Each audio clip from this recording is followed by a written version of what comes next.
This podcast is rated R for restricted. Under 17 requires accompanying parent or adult guardian. Mission complete.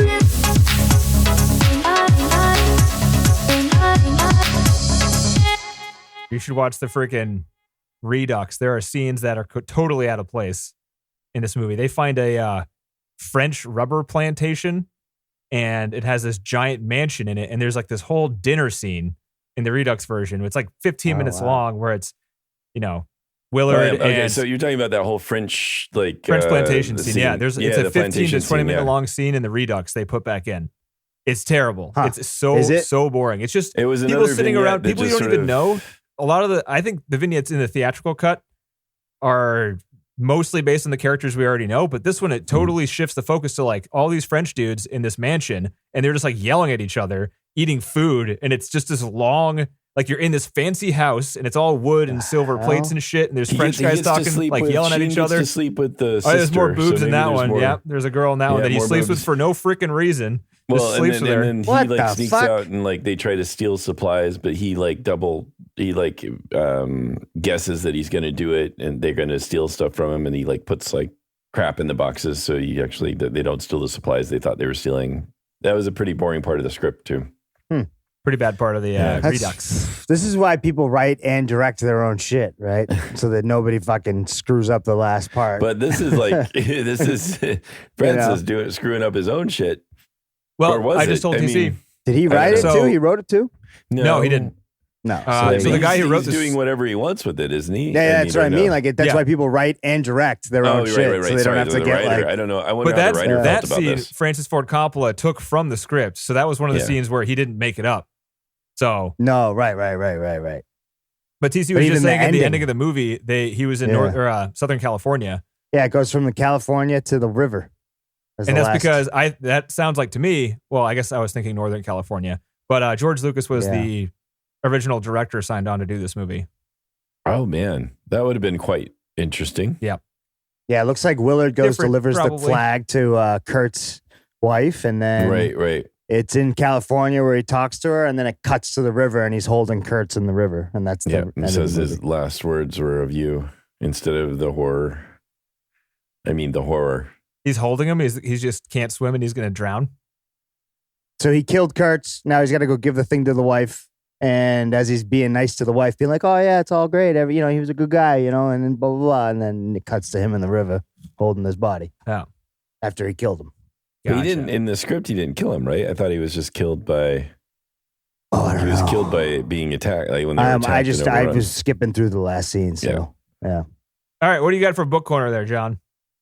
Well, I can go through just kind of my notes. Mostly, I've kind of covered a lot of it. As I said, I tried to read the book. It was just too smart for me, or I don't know. But it was really hard to read. Let me ask you a question. Did you read the book before or after you watched the movie? Before, but that's why I didn't like the movie. That's why you're so sour on the movie. Well, and letting the book influence your watch. Script could be along with. You're right. I did something which again was probably you're bad known for the movie to let the written portions influence your movie watching. I know, and I was reading the script parts first, and then going to the movie. Oh man, he's terrible. Oh, he fucked up. He fucked all this up. He fucked all this up. Yeah. You gotta do that separate. You gotta do that strategy. You gotta do research after you watch the movie. Right. Yeah. So I can do a couple more things that are different from. He's not listening. He's like, shut the fuck up. I'll do whatever I want. That's right. That's right. He's like, you're lucky I got fucking Tuesday ready to go here. Yeah. Shit. Look, I got my fucking notes here in my hand. I'm trying to work on this. I can only do one thing. I can't do this and listen to your shit. All right. Yes, you can. You've been doing it for years. Isn't that the truth? Yes, you're right. Yeah, it's true. But I don't have to pretend like I don't have to like it. I don't have to like it. Yeah. I can just move on still with my complain life about and it. not let it stop me in my tracks. So all that in the narration is not in the script. When he's in the hotel in Saigon, there's all this voiceover going on. I just want a mission. Give me a mission. Instead, he's in a bar and there he's approached. So he's like on leave. It doesn't really explain why or anything, but in the script, he's on leave and he's just in a bar when they just approach him. So it's not like he's sitting there just waiting for the mission to happen. There's none of this like him going nuts in the hotel room. That seemed to be all spontaneous. I do remember hearing like that. He, was really, really freaked out and cut his own hand, and that wasn't really supposed to be part of the script. Yeah. So what Francis Ford Coppola did is he had a vision in his. This is what the first asshole piece of trivia from Francis Ford Coppola. He had a vision when he was sleeping, and his vision told him to make fun of Mr. Sheen over there. So what he did is on Martin Sheen's birthday, he got him drunk in front of the camera, and then Francis Ford Coppola was yelling insults at him. Just like telling him he wasn't as good looking as he thought. How Hitchcockian of him there. So he had a vision in his dream to do this, and he did it. And it really upset Marty over there. Does Francis Ford Coppola sound like Hitchcock? Marty. Does he say, "Do you like my movie, Denny? Is this a good movie, Denny?" No, he's kind of he sounds like a fast-talking Hollywood movie type of guy. Oh, okay. So one of them, huh? Yeah. You good, huh? It's good, right? It's good, right? Kind of a Martin Scorsese kind of in his Coke days. Yes, like that. Yeah, it's good, huh? It's good, right? Look at this. Look at this shot. Look at this. What I did. You know what I did, huh? That's, you know what I did? Tarantino. I made fun You're of him. doing Tarantino. I made fun of him. I told him he was not pretty. And then he punched the thing, and then I feel bad, but I let it keep rolling because I knew he wanted the take. So I let it keep rolling. I wanted the take too. So he was bleeding, rolling around. We cleaned him up afterwards. We got him some help.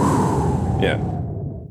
And the interesting small little detail in the bar is he says he can't drink hard liquor. He can only drink beer because he has hepatitis. Who said in the that? script? In the script. Okay. Yeah. We're not talking about Francis Ford Coppola. Not talking about real life. No, not Francie. Francis? Does he go by Frank? What does he go by? Is he always Francis? Francis Ford Coppola, I think. You got to say the whole thing. You got to say all three? You always have to say that. All three, even his wife. Hi, Francis Ford Coppola. How you doing? I got sick of writing it down in my notes here. I just put FFC for every time. FFC said this. That's funny. It's even his they wife. got to call him Frankie or something, but no, maybe not him. Maybe, no, it's always Francis Ford Coppola. Yeah. He just waits for you to finish his name, and then everybody else gets on with their life. He won't even acknowledge you until you say all That's three. right. Yeah. It's Frankie. like a thing that you get prepared for when you go to his parties and shit, right? That's right. Like, you say it with me. Say Francis Ford Coppola. Coppola, right. So you're Coppola, going to go guys, in. I don't know. Is it Coppola? You're going to sign the document, and then you're going to go guess is as see good as Francis Ford Coppola, and then you're going to discuss. I can imagine. Coppola sounds more right, but I don't know. It doesn't sound something that a Hollywood person wouldn't do. I mean, I think that you'd be stranger things have happened. And so then we go to the war planning room. I liked how Sheen looked in this, but the thing is that maybe it just got old because he looks this way throughout the rest of the movie, no matter what's going on. Basically, he's just kind of dead stare, hungover. But it sort of looked, I was impressed by it while they were in the trailer. They were debriefing him, and they don't hear. None of this snail shit is in the script. That's all. They hear more about. That's He's Brando. really pissed about the. Brando's out of his mind during the filming yeah. of this movie. I mean, yeah, it's just bizarre. But they hear Kurtz calling in airstrikes or talking about the enemy, and some things like that. That's not none of that snail shit. None of that snail shit. No, there's all that. this talk about the Kurtz being a good man and stuff was not in the script, at least there in that debriefing part. And yeah, I was really struck by how uncool Harrison Ford looked. I was just so surprised. He just looked so out of place there. So he was so out of place while shooting that Francis Ford Coppola, it was hard to get him to come out because he just became, he knew he was going to become famous because of Star Wars. That he just wrapped up filming that one, flew to the Philippines to film this, and he wasn't doing a good job acting. So that's why they showed there was a scene where he drops the files. Yeah. And that was supposed to show that he was nervous because he was trying to work with how he was coming off on camera. Oh, it doesn't really work, I don't think. No, it was an interesting touch. I mean, but he was aware of Harrison Ford's weird acting too. Yeah, I wonder what was going on there. I don't know. It sounded like what Francis Ford Coppola, FFC, thought it was that he had too many lines. Like in Star Wars, he doesn't have that many lines, or he's never had that many lines before. And he just was standing there talking this entire role. He wasn't being hunky. He didn't have any cool catchphrases. There's no action going on. Right. There's no drama. He stood there with paper in his hands and recited lines, which apparently made him very nervous. Might have been newish for him. Yeah. He did it once, never did it again. I don't know what the hell. All this bullshit about isn't there temptation to be a god and all that stuff is just such weird bullshit. Let's see. The water skiing was not in the script. It is in a later part of the script. It was a separate part much later. They put the water skiing stuff where he's behind the boat much earlier in the movie. They have that in the Redux too. They re-edited it to be more. They did. Script. They like moved it back. Yeah. So in the script, the dossier talks all about like he's reviewing. There's no voiceover. Oh no, there is some voiceover in the script, but talked about how Kurtz's character was very liberal, was very like sensitive to a bunch of issues, and just very open minded about things, not like your typical military type. And this isn't kind of portrayed so much by him, that he was this very open minded seeming guy, very smart, but also very sensitive. That doesn't seem to come across so much in the movie either. I mean, that he's really smart is there, but not this side that he like may have had a lot of ideas about, not trying to kill everybody and stuff all the time. In the script, Kilgore had a baseball cap, not his cavalry hat. So it was just a baseball cap and a handlebar mustache in the script. So he could have looked a lot different. And so it was interesting that Duvall plays it. And it's just really weird. What's weird is seeing these people be such avid surfers when they don't seem like avid surfers. Like, I don't know. I guess you could be an avid surfer and not be part of surf culture. But it just seems like the way Duvall plays his character, you don't look at him and think, surfer dude. No, you're right. He doesn't have the surfer. You don't think so? He seems like he'd be a really good camper. Like he could go off into the wilderness for a while and be fine. That's different than surfing. Right. Yeah, but not if you're doing like out in the wilderness types of like rare surfing spots. Like if you hike and surf at the same time. True. All right, I'll get. That's a stretch, but I'll give it. I know some surfers, and some of them are extreme sportsmen. They're not just surfers. They're like crazy they're rock people. climbers. They're like hang gliders, whatever. Yeah. Okay, fair.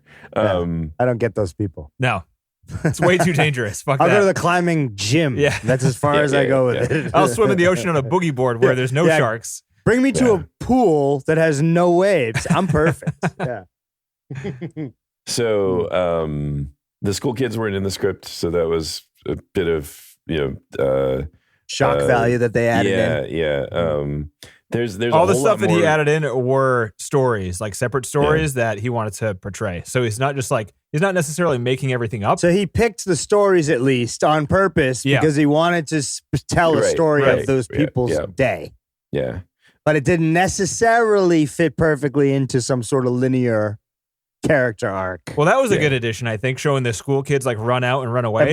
It brings shock and reality to the situation. Yeah. Yeah. So then there's the quote where Willard says to Kilgore, "Someday this war is going to end," and Kilgore says, "Sadly, I know." That's in the script, just where he just says it very sadly. And the wind changes in the script, and it combines with the napalm, and that messes up the surf. And that's why then Kilgore lets them go, because it's not really clear like what sort of happened, how they like get out of all of this whole like surfing thing where he just lets his star surfer go. You'd think that Kilgore wanted him in the script. He wanted him to go surf, right? He wanted to see what's his name surf. Well, they to show the boat being dropped off and the battle's over. Sorry. He kind of walks away when the battle's over. The boat's dropped off. Yeah, but they should go surf then, right? That's what this is all about. They probably did. Well, there was a hard cut between. Yeah, they probably did with that guy. Oh, they probably did, and then okay, so some time passed. Yeah, I see. Because it's a hard cut. Like they're on the beach listening to him, and then it hard cuts to them on the boat driving up the river again. Yeah, there's a bit more copter action in the script there, where Kilgore like gets in the gun harness in the copter and has his own custom weapon that he goes and blows some people up with. So that wasn't shown in the movie either. Just more crazy Kilgore stuff. Playmate roughing it scene, that's not in there at all, which is good. It's just terrible. And maybe it did happen. Did that one really happen? Apparently there were Playboy bunnies stranded and they had to have sex with a team of men in order to be able to get the fuel they needed to get out. Was that like a real story? I don't know if that's a real story or not. Yeah. All he could talk about was why he wanted to put it back in. Right. I think this is pretty interesting. There's a pretty cool scene when he runs into Kurtz that is in the script. Well, first in the script, Kurtz is described as having long blonde hair and very beautiful features, like a clear, incredible intelligence about you. Oh, and he's supposed to be really fit too, and still wearing an officer's outfit and stuff. Right. Out the window as soon as Fat Brando came on set. Right. Now he's they're just gonna do what they can to put him in silhouette as much as they can. Yeah, exactly. Show half his face. That's right. Only half.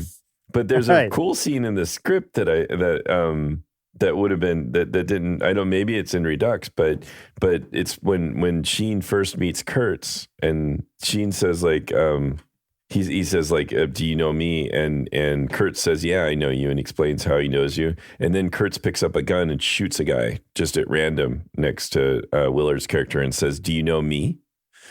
No, that was not in the movie. Cool. No, it was just a cool moment in the script. It was like, yeah. Was there a shipping container in the script where they keep Martin in the shipping container and there's a bunch of kids that like stare in? All of that stuff was not in the script. He was not in prison. That didn't happen.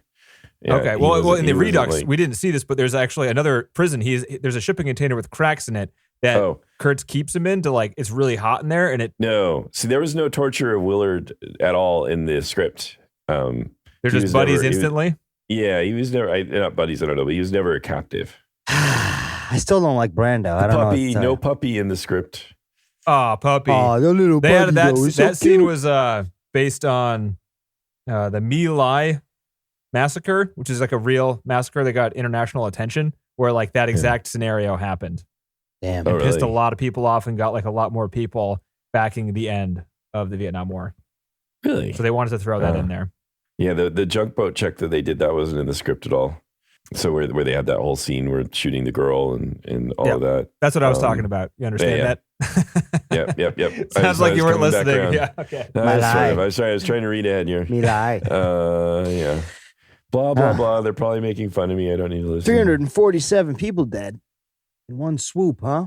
That's pretty bad. In the My Lai massacre? Yeah. Oh. Yeah. 347. Then why was it only 3 people in this movie? Well, because it's a movie. You can only show so many people on screen. Then how is it related at all? How do you equate 3 people to 340? Well, he kind of shot all over the place outside the boat. That's true. They couldn't afford the extras. It was just a bunch of boats. It sounds right. I'll believe that. I won't look it up. Yeah. Producer hat here. They were trying to cheap out. I don't know. Oh yeah. The chief trying to choke Willard after he got speared was not in the script, so that was a new thing. That was a fun one. I like that. Yeah. He's like, I'm bringing you with me, damn it. Right. God damn it. And they didn't really set this up in the movie, I don't think, where Willard's character had said that, look, I'm going to get as far as such and such a place, and then I'm going on by myself.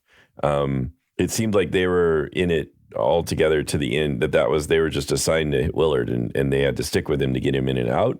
But because Willard said that in the script, then Chef and Lance elect to go on with Willard. They decide they want to go on with him. Well, that happens in the movie. Yeah. Like towards the beginning-ish, he says, you can bring me up. Because like when the captain is there, he's like, I don't want to bring you all the way up there. That's Cambodia.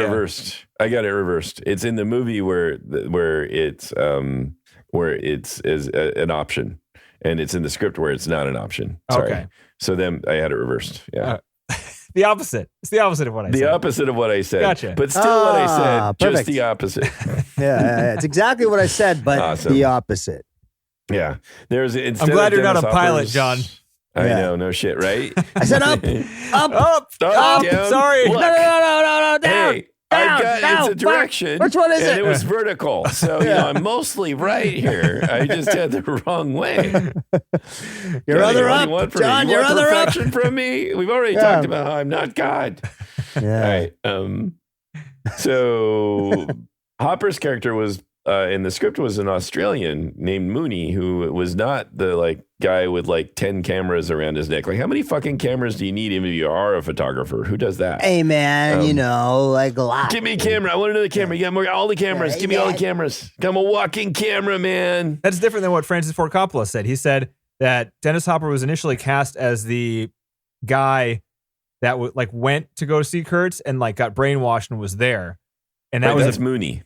That's the Australian guy? That's the Australian guy. So that's not his character. Script. So once they cast him as that guy, Hopper got on set and he started creating his own character on set. And they're like, all right, you're too interesting to do this. So he found another guy in the book who was a Russian guy, Russian photographer. Right. And they gave Dennis Hopper that character. But in the script, there's the guy that's supposed to... Mooney is the guy that is the Australian guy who comes and greets them, takes them to Kurtz, and does all the things that Dennis Hopper's character does. So... it's he's kind of the first introduction to them and so they kind of use the character in the same kind of way, but didn't want to brand him the same because Dennis Hopper's out of his fucking mind. Yeah, right. Maybe. All that Ohio River talk, that was not in the script. The Heaven and Gardenia's shit, that was all Brando, I guess, and whoever else surprise was contributing at the time. You surprised at that, John? Yeah. Gardenias. I think there were flowers or gardenias. I still thought Dennis Hopper was far more interesting than Kurtz was. I was enjoying watching him, whatever he was doing. It's almost a stereotype the way he plays it, but it's still very entertaining. Agreed. Just all the Brando stuff was just not in the script, and that's all I got for Book Corner. Nice. So speaking of Brando, he was paid $3 million, $2 or $3 million to be there for 3 weeks. And the way Francis Ford Coppola was filming it, he didn't know what the ending was going to be. And Brando's thing was scheduled so that they were filming up to a point where Brando was going to arrive. They had the whole set built for Brando and all these 300 extras. And when he arrived, Francis Ford Coppola didn't know what he wanted to do. So the first day Brando wanted to sit down with him and go over ideas. So he sat there for an entire day and talked with Brando, and that's it. He had the food service guy coming to be like, hey, do we send everyone to lunch? And at the end, hey, do we send everyone home? They didn't leave the trailer the entire day. Wow. And Brando was talking about, he said the first day he was talking about insects and geckos. That's what mostly Brando talked about on the first day. Okay. The fuck? And Francis Ford Coppola was like, it was very interesting. He's a very interesting guy. He knows a lot. And the way he says things, it's just very interesting. Dude, you're paying this guy so much money to sit and listen to him in a trailer. Fuck. Right, Someone else is paying him a bunch of money. Well, he is. No, Francis Ford Coppola produced this. It's all of his own money. Wow. So the director... Every single penny was his own money? Or yes, he put up his house during this movie. He almost completely ruined himself. This is after The Godfather, too. So this guy's that's crazy. I didn't know famous. That. Yeah. So that's why it's kind of an independent movie. He funded this whole thing by himself. Right. And he's just letting him sit there fucking being an actor. He worked with Brando before on The Godfather. And he's Brando is fucking insane. Yeah. He loves the way his face looks. He's a big face actor because he loves putting people's faces on the screen. So he looks at that a lot. He likes the expression someone's resting face makes, which is also, that's why Brando's famous in his voice also. But man, he is the worst at reading lines. Every single scene in this movie, he had cue cards or an earpiece in, and he didn't like other people's voices. So Brando would have to record his own voice and listen back to his voice, what he was supposed to say. So he'd listen to his voice. He couldn't handle it if it was somebody else's voice. Yeah. I'm sorry. Wow. This shit fucking maddens me. I don't know. It just angers me to hear that people exist. That's why there's so many pauses like in what he says. That's why he takes so much time to say what he says. Listening he's got to hear it. The recording of himself say it, and then he says it. Plus, he was also ashamed of how fat he was, so he didn't want to be on camera. So, a lot of the discussion. So the first 4 days of his 3 weeks, we're sitting in a trailer discussing what they were going to do. And Francis Ford Coppola was going completely insane because he's like, I'm ruined. We need this scene. This is the pinnacle of the movie. It's Marlon Brando. We're not getting any shots, and I don't know what we need to do. So he was so what panicking. He eventually talked to Dennis Hopper and came up with the idea with him that he should just kill him. For some reason that was off the table. He didn't know what to do, and he's like, just kill him. He came here to kill him. Just kill him. Just do that, and then that'll be good. Over with, man. Come on, just kill him, and then we all go home. Yeah. Come on. And he's like, that's actually a pretty good idea. Right. Yeah. How didn't you think of that before, man? I'm sorry. I can't believe that shit. This is 4 crazy days stuff. sitting in there. And so when Marlon first on came. the clock. When Marlon with everybody first came. else fucking sitting there. Yeah, I know. Yeah. In the freaking jungle, in the heat, in a shitty place. They're living on houseboats. There aren't hotels. Their trailers are houseboats. And Marlon has the nicest houseboat. It's the only one with AC in it. You can apparently get fucking AC in a remote houseboat. But so when he first came, Francis Ford Coppola was like, I think we should shave your head because I think that this would look cool. I have all these ideas about skulls and all this stuff. And Brando was like, I don't think Kurtz's character would do that. But towards the end, he mentioned on the fourth day where he's like, all right, Brando, I know you're self-conscious about being big. What we can do is we have this 7 foot tall, huge guy. We'll get him to body double you so you'll look really big. And then we'll just shoot you from the shoulders up. So everyone will just think you're a huge dude. And he kind of liked that idea because what he did that night is he went home to his trailer and read the book. He hadn't read the book. So he spent all night, read the book, and shaved his head and came to set. That Kurtz, after all, would do it. Yeah. And so then he admitted to Francis Ford Coppola, he's like, I didn't read the book. I think you were right. Yeah, I shaved my head. Let's go shoot this thing. Nice. But since they had already been talking about all this weird shit that, Brando had already been talking about those 4 days, they've been writing it down and they just used that as dialogue. But he couldn't remember what the fuck he said. So they had to record it and he had to feed it to himself in the random ass dialogue that they had been talking about those first 4 days. That's where all that comes from. Yeah. Yeah. Isn't that, I mean, that's insane. It is. Yeah. It's absolutely insane. It's idiotic. Yes. Agreed. And somehow it's like contributed to the fucking film, which makes it even worse. So these assholes get away with this bullshit. I have to admit, Right? listening to the commentary made me like the movie a little bit less. Mostly because Francis Ford Coppola comes off like an asshole. Like a self-centered he doesn't asshole. care that he's hurting people, Yeah. or he doesn't care. Definitely that, doesn't care he's hurting people.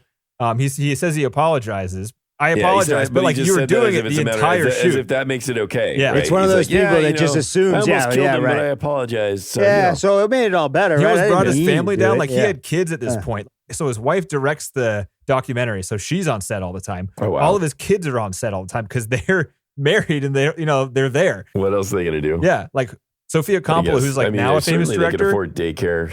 Right. You know. They were young kids when they were on the set. Like they were there for Dude. years. And yeah, and he just doesn't give a shit about like anybody on the set. He almost ruined his family. He almost like ruined his financial future with this movie, which is totally irresponsible. This movie is not guaranteed to be as successful as it was. So, I mean, he just but you don't date this kind of guy unless you're fucking on board for that dumb yeah, shit. maybe. Anyway, so that's Brando in this movie. They built a Saigon set. And it was shown exactly for half a second. It was when he was peeping through like the shades in the, the window. They built that. That was like a replica of downtown Saigon in the Philippines because they filmed this movie in the for about Philippines. 30 seconds of screen time. Less than that. You only see the city for like a half a second. Wow. They had more footage of it, but it didn't like make its way into the movie. Francis Ford Coppola's father, Carmine Coppola, did all of the soundtrack to this movie. Oh, Carmine's good. You know him?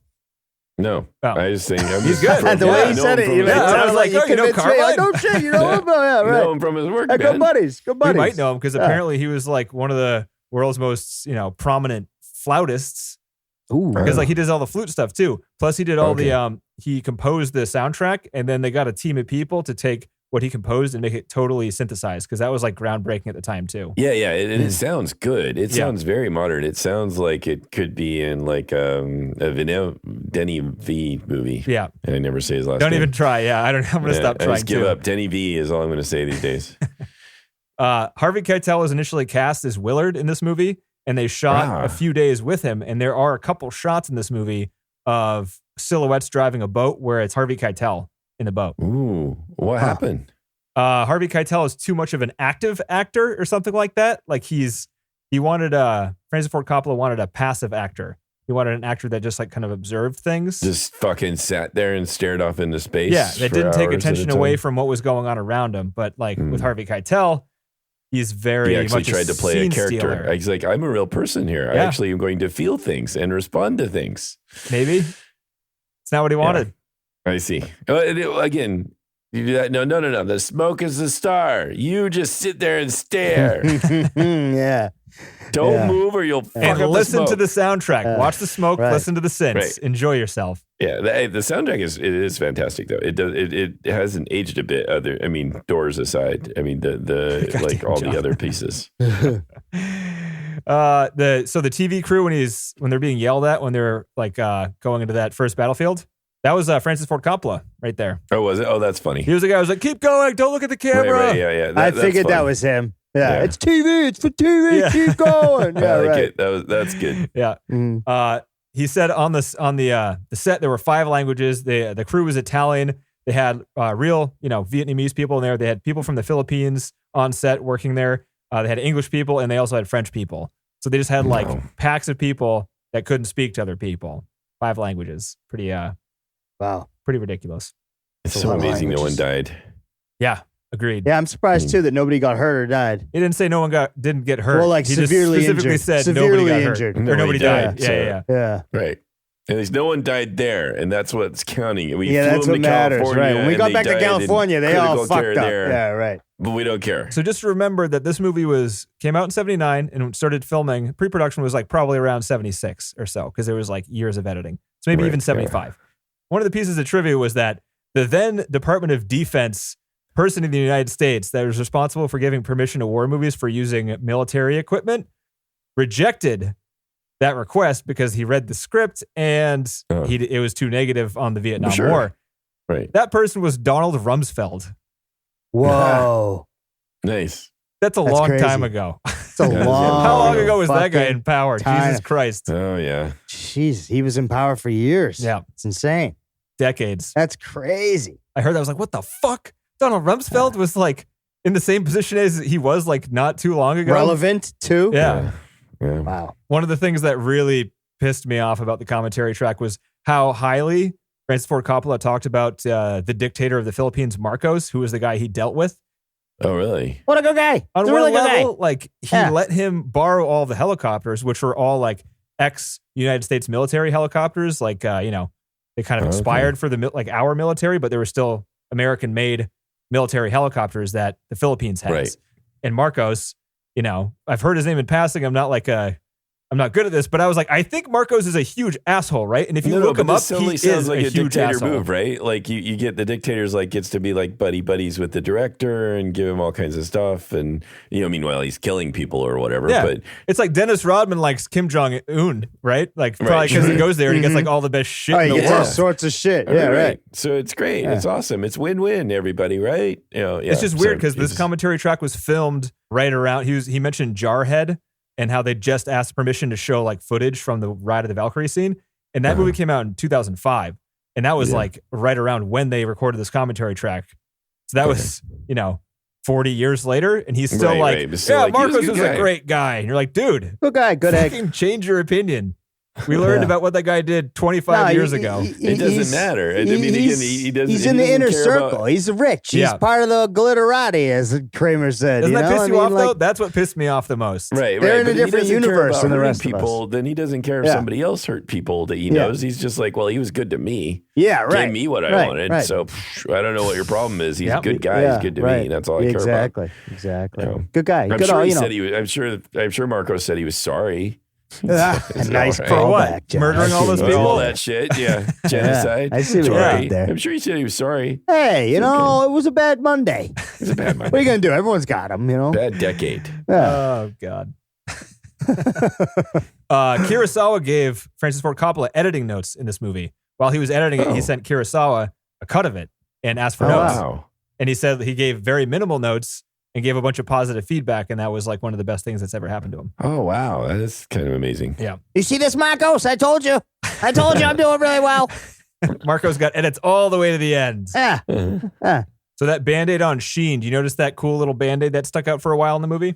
Yeah. What was that from? Because I don't remember. So it's not in the movie, but like in reality, he fell on one of the guns they had and it cut his face open right underneath his eye. Oh, okay. So instead of like trying to put a makeup on it, Coppola was like, well, this would happen to somebody in war. So let's just put a Band-Aid on him and that'll be a thing. And they actually show a scene in the French plantation scene where he just took the Band-Aid off and he's looking at a scar and it's like Sheen's real scar underneath his eye. Wow. So Wow. they do try to like end that loop a little bit, but it got cut out. Francis Ford Coppola tried to make Freddy, who plays the chef, get closer to the tiger. The tiger apparently was a very misbehaved tiger, and they tried to, like, back then, they tried to bring this tiger onto a fucking plane. Like, the guy who took the tiger walked it onto a plane. That's how little the security was on planes back then. Just like, just like an American Airlines? Yeah. Well, I don't know I don't know what country it was in, but it was from whatever like a country. Real passenger plane? Yes. People that didn't know a tiger was going to be on the plane to the point where the pilots crawled out the windows of the front, which I didn't know you could do either. You could just open the windows in a plane. Planes were fucked up back in the 70s, I guess. But so that was like a short story, but this tiger was apparently misbehaved. Coppola was still like, get closer to the tiger because he wanted a better shot to the guy who plays the chef character. And not much later, this tiger killed an actor and was put to sleep. Oh, good stuff. Yeah. And then Francis Ford Coppola was like, yeah, I probably shouldn't have. I've been telling him to go closer to the tiger, but, I wanted the shot. So, yeah. And then I said I was sorry. And look, Marco said it was okay, and I felt like we were in a safe place. So go next to the tiger. You'll be fine. Gombi was the name of the tiger. Gombi. Gombi? Gombi the tiger. Gombi the tiger. Yes. Gombi killed the person and had to be put down. Gombi. Jesus. It's terrible. That's crazy. These people are nuts. They're nuts. Hollywood's fucked up. That bunny scene where the helicopter comes in, that set was the second set they built there. Well, actually, it wasn't even there. They built that set somewhere else on the river, and the typhoon destroyed that set. That was one of the sets that got destroyed. Oh, man. That's, a huge... I mean, it seems like it's such a small part of the movie, and it's a huge amount of expense to... It's a memorable part of the movie. It's pretty cool. I guess it looks cool. But the second set was even cheaper to build than the first one, so it's hard to say how... Well, that's good. I mean, it looks pretty expensive, doesn't it? It does, yeah. I mean, it looks so impressive. It was just weird. It's like, you're up in the far reaches of the jungle that we had to go through. Again, just that whole thing of how decadent the setting was. It's just strange. He's not wrong. Francis Ford Coppola says it doesn't look like it, but they were actually very gentle with the dog, which I didn't buy at that point in the commentary track, but right. He had been honest with all the other shit, so maybe he's being honest. Yeah, I don't think he's making that shit I was up. sitting there wondering, how the fuck is the dog dealing with any of the noise or all the and being the scene where he grabs it by the scruff and kicks the other dude. Yeah, that's not gentle. No, he wrote 500 endings. That's a lot of endings. Skeptical of that.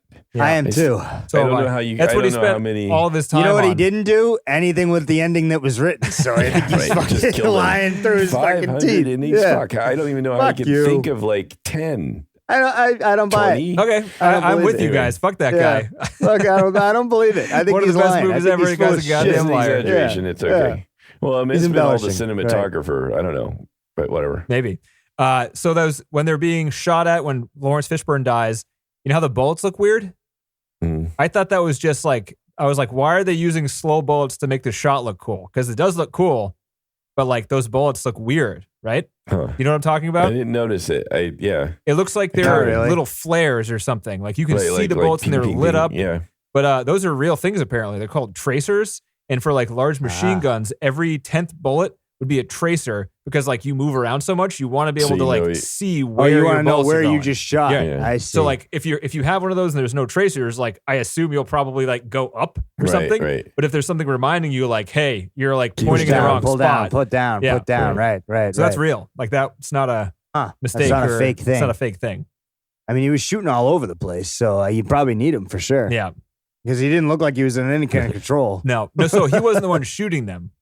So it was coming from the side of the river, when you can't see any of the bad guys and it's all flying towards the boat. That's when you see him. I see. Okay.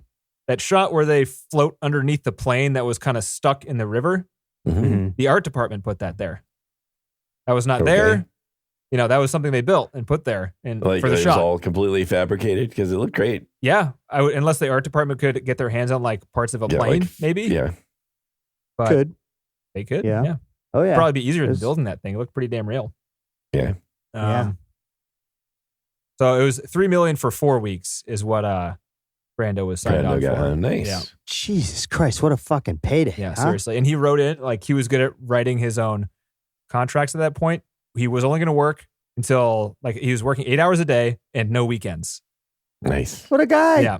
He's like, I'm corporate now. I got a normal day. I'm 8 to 5. What the fuck you talking about? By the way, I'm going to stay in my trailer. And I won't do anything you tell me to do, and I won't be able to remember my lines. And I'm fat also. Right. So, But aren't you happy you hired me for where $4 else million? are you gonna find this face? Fuck, I think he did draw in the crowds, though. He was so famous at that point. Too. Yeah, right. I mean, again, that probably helped the success of the film because it's combining... The talent's got them by the balls. It's just how it always is. Well, it's Brando and Coppola again, after The Godfather. So it's You want to hear the most ridiculous thing how much power Brando had over Francis Ford Coppola? He didn't like the name Kurtz, which was in the script. So at some point during, I guess it was before he was on set for shooting, he convinced Francis Ford Coppola to change the name Kurtz to Lolly or something like that. I couldn't quite hear what he said. Oh, but it was goodness. Lolly. So he did that for a little bit. So if you watch the one scene you can see it a lot in is the scene with Harrison Ford in the very beginning. They dub over the word Kurtz and you can tell their mouths are not saying Kurtz. It's because they filmed it with the other one. With Lolly. Yeah. Oh my God. Yeah. Oh, that but then eventually at some point, I guess Francis Ford Coppola was like, we're not going to do that. Thing. The whole Heart of Darkness book is about Kurtz. Yeah. And you take that away. That's how much power Brando had. I know. No, Let's that's call just him how Lolly. much fear Brando instills. Right. Because we need to Yes. get him in the fucking shots. We can't let him sit in the trailer. It's like, dude, this yes, Brando, we're making That it kinda Lolly. shit I'll send you Harrison me Ford saying no Lolly, end. okay? Just Oh like my don't God. cancel it and be here in 2 months. Got it? All right. See, I'm kind of glad that doesn't really, that's kind of been pushed out over the years because people, have rights now. Yeah. Yeah, like their jobs are just as important, even though Yeah. no one gives them credit, right? But like at the same time, you get fucking people showing up like some asshole in a trailer all day. What the fuck? It's crazy. Get fired for that. No one's that famous, right? Yeah. Anymore? I mean, at don't this think point, so. no, you got to stick to it. Your contract is, you got to do your job. Yeah. What the fuck? Also, like when Coppola met with Brando before the shoot, he was like a little bit big, and he's like, "You're supposed to be like a fit guy," and Brando guaranteed him, "Was like, oh, I'll lose the weight, like I did." Apparently, he was big Didn't. before The Godfather 2, and he lost the weight. But for this one, he showed up even fatter, and he was like, the first thing he thought when he saw him was like, "Oh no, what are we gonna do? God. Like, what are we gonna do? We had all these costumes for him, and we can't use any of Wow. them. What he's wearing is black pajamas they bought somewhere. That's his outfit for man. this. I'm sorry. That's fucked up. Yeah, I agree. What did Brando eat? What was he doing? I don't know. Man. Did you see him in Island of Dr. Monroe? He No, was I've heard all kinds even of things bigger about that film. in that movie. Like he didn't walk in that movie. I know. Is he like going like I mean, he doing just got Elvis older, Presley, right? Peanut butter, fried peanut No, butter I mean, you sandwiches? figure when you What? get Yeah. older, everything slows down, I and then he guess didn't so, eat but well. not that and- much. Yeah, it Not does. all old people Yeah. are fat. He was really fat. No. But if he's not all old people are super rich and living to excess Yeah. either. He really likes that. Most old people are on a fixed income with no. It's true. no He's money in the spending bank, all of his money on food. He's got food and fucking. There's a reason why he needs the $4 million. Fuck. Nothing More but snails food. and butter. Yeah. Yeah. Snails. on Maybe that's razor why he was blades talking dipped about in butter. snails. Ooh, delicious. Yeah, ooh, delicious. That I eat sounds pretty good 500 to of those me. a day. Oh, it's funny. I made 500 endings. Right? Yeah, right. These fucking people. They're all full of shit. By the end there, this is how much they were coming up with ideas the night before. The guy, Freddie, who plays Chef, he learned that his character was dying because the production team came to his trailer in the morning and said there was a call sheet for his head. So he's like, "What is that? What do you mean my head? Oh, yeah. Like, I'm done? My head? I'm out?" What? And he's like, "Yeah, we thought it would be fun if, Brando threw your head into Charlie's lap. We thought that would be good. So All right. we're going to make a replica of your head. That's what we're It doing was today. pretty good. It looked Really? pretty gnarly, yeah. Yeah. And it had effect. It did do it. It was freaky. Yeah. That was like the horse in the bed kind of equivalent. So it's the Ifugao tribe in the Philippines was the tribe that like killed the yak. Their tribe was like up the hill, and somehow one of the production assistants went up to the tribe and told them they had this whole set built and they wanted to film them do it. So instead of doing their ritual like up where they usually do it in on their land, they all came down to this set to do it. Which Wow. Hey, so Seems cool. weird. I'm just here. Just got a question for you guys. Is it cool if I ask you guys a question? Could you translate for me, man? Okay, cool. So we got this whole thing down there, man, and we'd really like to shoot what you're doing. Like, would you mind if we like brought you all down there? Maybe gave you. You're just gonna sign this paper real quick. It's no big deal. No big deal. No, don't worry about it. Everything's cool, man. I can just picture this it's whole fucking dead on, conversation. dude. Yeah, right. That's perfect. Oh, you're the machete guy. Cool, man. Cool. Yeah. You can do the machete thing down there. Yeah, So nice. you bring down the machete. Be careful. Be careful. Be careful. Yeah, I could totally some poor PA making $50 a day. Here's Yeah. another thing that we're talking. I'm thinking bullshit again. Francis Ford Coppola said they had a standby yak because they were filming all this stuff, and typically they kill the yak like in the morning, and they didn't know if the sunlight was going to ruin the shot because it was literally the last day's shoot, and they were filming all the stuff where Sheen was like getting muddy and crawling up to the base and everything, and like all those shots where he's like in the foreground and everyone's partying in the background. That's all real. Like they're really having the party in the background, and they shot all the horror stuff on that last day. And at the very end, they're like, if we miss this shot, like if the lighting screws up or something and we don't get it, then we're screwed. So they had a yak on standby. But Nice. how nervous Francis yak. Ford Coppola came off, he's like, I was never going to kill the other yak. We're not killing it for the movie. They Yes, killed the you one. would've. And, yeah, it's like, dude, the Right. shot came out good. And you fucking Yeah. said, okay, we don't need to kill the other We don't yak. need- Why is the yak we'll- there? We'll let that one live. Yeah. The yak wouldn't be there if you weren't going to do it, dude. No shit. Yeah. At this point, buddy. Yeah. Yeah. Yeah, we don't believe anything you say. Yeah. He also said he spent $100,000 on explosives for that temple set because they were going to blow it up. Because in the script, in the script, were going to blow it up. Battle scene. Right. Yeah. Yeah. But he spent the money on the explosives, but he didn't want to blow it up because he thought he had like the perfect ending in his head, like where they weren't going to do any big explosions. That was ending 501. Yes. That's right. And 498. That's it, guys. We're going to have a lot more trivia next week because we're going to watch the documentary in the making of this movie. I'm really looking forward to that, actually, because that's going to be really good. I just don't know how we're going to have trivia about. There's trivia about the documentary because the whole documentary is just a whole bunch of trivia. So there's even more. There's even more trivia in the movie. I mean, it doesn't have to be a full hour-long episode. That's it could be a 30-minute rundown. This will be interesting.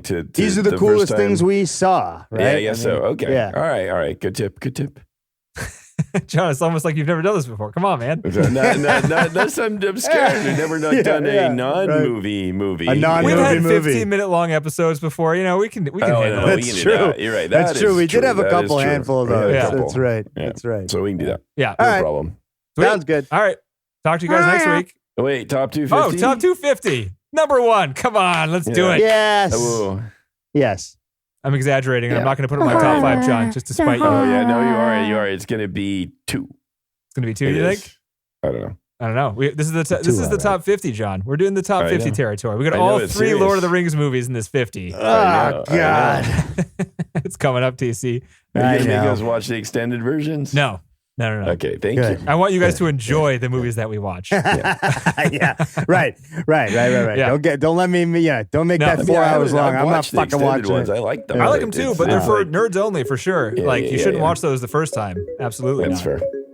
All right. Well, Sweet. All right, guys. Talk to you guys next week. All right. Yeah, good night.